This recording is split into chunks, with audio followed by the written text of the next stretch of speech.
and your favorite talentadong Pinoy kids. Kanina, nagpamalas sa matinding drum exhibition ng ating future rockstar na si Renzo. Ngayon, alamin natin ang komento ng ating talent scouts. Tita Tuesday, ano sa palagay mo? Wow naman, Renzo! Rock and roll, man! Wow! Ikaw, bata ka, 7 ka lang ka mo? 7 Ilan taon ka na? 6 6 po. lang, Tita Tuesday. 6 ka lang? Uwe, 6 ka lang? Opo. Ang galing-galing mo naman mag-drums sa 6-year-old. May Grabe. Tuesday, may pick-up lines po kasi. Ay, gusto ko yan. Go, go, go, go. Siraan niyo na bahay niyo. Bakit? Dito ka na lang tumira sa puso ko. Ako din. May pick-up line ako para sa'yo. Ano po? Sana nakapatay na lang, naka-off na lang lahat ng ilaw. Bakit? Para tayo na lang ang mag-on. May Tuesday! Oh! Meron pa po. Sige, go! Multo ka ba? Bakit? Kasi kahit hindi kita nakikita, nararamdaman kita.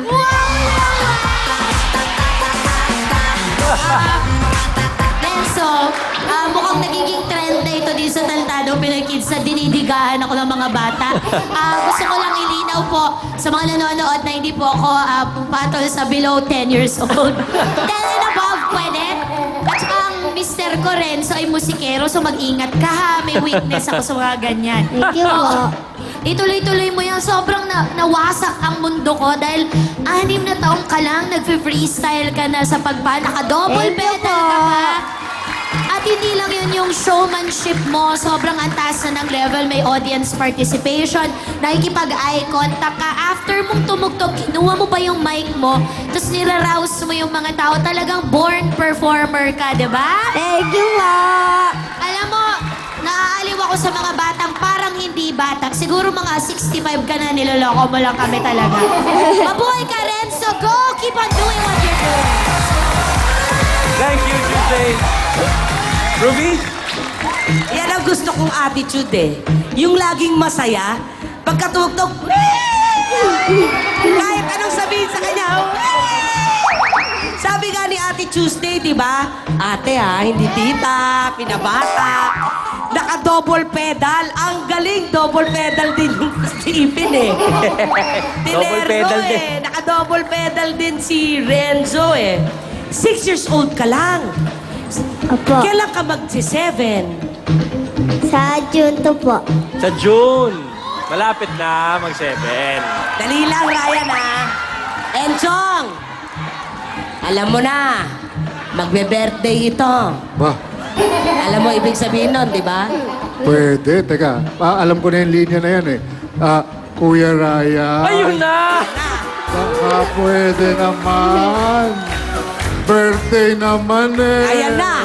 Teka muna. Di ba ang sabi mo, June 2 ang birthday mo? O, di Ay! ngayon na ang birthday mo. June 2 ba ngayon? Oo! Teka, sabay-sabay tayo, ha? 1, 2, 3. Happy birthday to you. Happy Birthday to you. Yeah. Happy birthday, happy birthday. Happy birthday to you. O, Renzo, birthday mo ngayon, di ba? Kita mo, sa galing mong mag-drum na, kalimutan mo ngayon ang araw ng kaarawan mo. At dahil birthday mo ngayon, sundan mo ang sasabihin. Sabihin mo, Tito Ryan, Tito Ryan, birthday ko po ngayon. birthday ko po ngayon. Ganon ka, ganon. Ganon ka, oh. Bokal. Ang pangarap ko po, Ay, ang kapangarap ko po. mapagawa ang bahay ng nanay ko. Pero kinukwento. Tuloy yun. Ayun talaga yun, nakasulat. Tuloy yun. Ano? May katuloy yun. Kinukwento ko lang naman. Yan. Pero meron talaga, di ba? Meron talaga. Tito Ryan. Oh. Gawin mo. Harapin mo, Ryan. harapin mo. Oh. Tapos yakapin mo. Yakap! Huwag kang mahiya. Mabangoy, ayan. Umuutos Ito, naman yung... Ryan. Umuutos yung magulang. Yakapin mo! Umuutos yung nanay eh. Kasi po, Kasi po, pangarap ko ang pangarap ko ay magka-computer. computer. Alam mo, Totoo- maganda totoo sa bata yun. yung may pangarap eh. Kala ko gagawin mo yun. Gusto mo talaga. Gusto mo ba, Renzo, na pa-birthday sa'yo ng talentadong Pinoy, drum lessons na yung formal, yung talagang matuturuan ka ng tutok? Gusto mo ba Opo. yun? Sige. Congratulations sa'yo, Renzo. Napakahusay mong bata. Thank you, Isang Tita tunay na Ruby. talentado kid.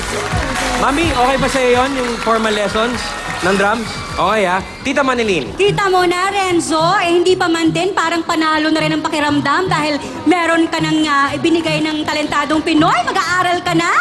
Oo, di ba?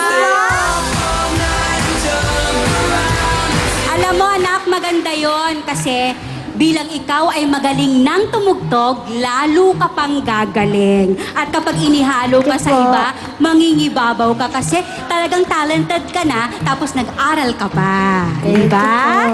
So, tuloy-tuloy lang, ha? Galing. Opo. Thank you very much, Manet. Paring Enchong, what's up for you?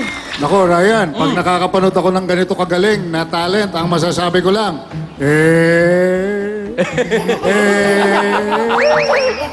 Masayang masaya ako para sa iyo, Enzo. Happy birthday! Thank you very much, Enchong. Maraming salamat, Talent Scouts. Okay, paring Renzo, happy birthday sa'yo. Maraming salamat at good luck sa resulta mamaya. Ha? Opo. Thank you very much. Mahilig sa pagbabasa ang ating huling talentado kid. Ano kaya ang mga gusto niyang kwento? Tara, alamin natin. Proud ko kung pinapakilala ang aking anak, itong aking talentadong anak, na si Mapra Shanti Valencia. Nagaling pa po kami sa Santa Ignacia, Tarlac. Si Mapra po ay isang blessing sa buhay namin kasi dahil magmula nung naipanganak siya, merong mga pagbabagong nangyayari sa aming buhay. Si Mapra po ay mahilig po siyang magbasa ng mga alamat, kagaya ng mga alamat ng manok, mga lahat po ng mga animals, yun po yung mga binabasa niya. Binabasa nito araw-araw dahil sa kagusto niya ring matutong bumasa.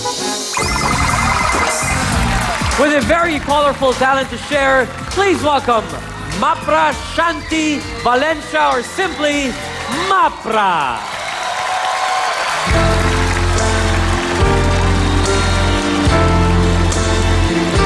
I see trees of green, like roses too.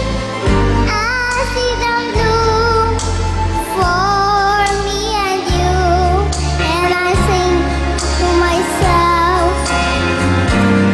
what a wonderful world.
Mapra.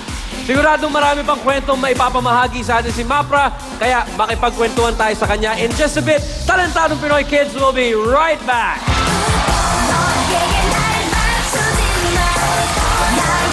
Isa sa kanila ang mapipili. Para sa unang quarterfinals ay makasali. Alam kong di kayo mapakali sa pagbabalik ng Talentadong Pinoy Kids!